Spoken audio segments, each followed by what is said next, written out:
Today's Insight, we explore China's evolving role at the United Nations. This week, Chinese Foreign Minister Wang Yi expressed his country's support for the work of the UN General Assembly. So has China's position in the international body been impacted by these recent global troubles?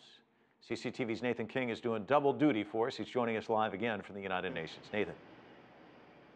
Yeah, it's worth mentioning, isn't it, Mike, that, whenever you look to the meetings here this week, you see sort of China center stage, whether it's Ebola, climate change, or the terrorist meeting in the Security Council. Wang Yi was there. But it hasn't always been the case, especially when you go back over 40 years when China first joined the United Nations Security Council. Adopted.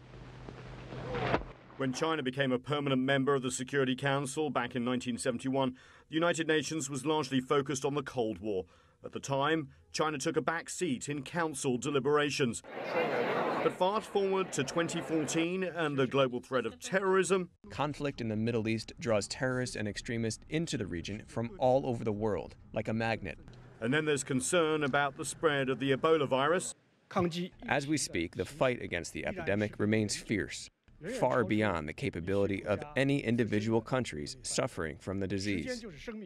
As one of the 5 permanent members of the Security Council, China understands it now has a critical role to play at the UN.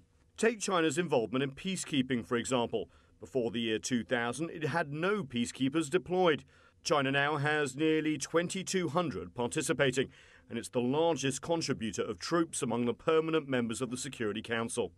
China is more active in African crises, partially because of China's own economic interests in Africa. And I think that we will see China play a growing role in cases such as the Congo and the Sudans in the years ahead. I now give the floor to His Excellency Mr. Wang Yi, Minister of Foreign Affairs of the People's Republic of China.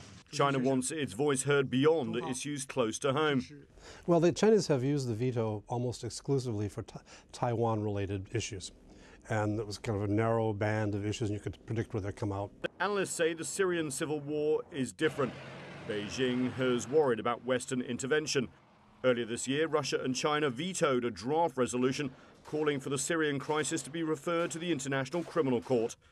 Since 2000, China has used its veto power less often than Russia or the United States, but all 6 of China's vetoes have come in tandem with Russia. Yeah, many diplomats here welcome China's increased involvement. Samantha Power, the US ambassador here, actually tweeted out encouragement for China when they pledged new peacekeeping initiatives here this afternoon. But also many diplomats also feel that as you get more responsibilities, you also get more rights. And there are questions about how much more of a say China will have in international affairs here and elsewhere as their influence grows. Well, let's talk a little bit about those rights. What are China's priorities at the UN?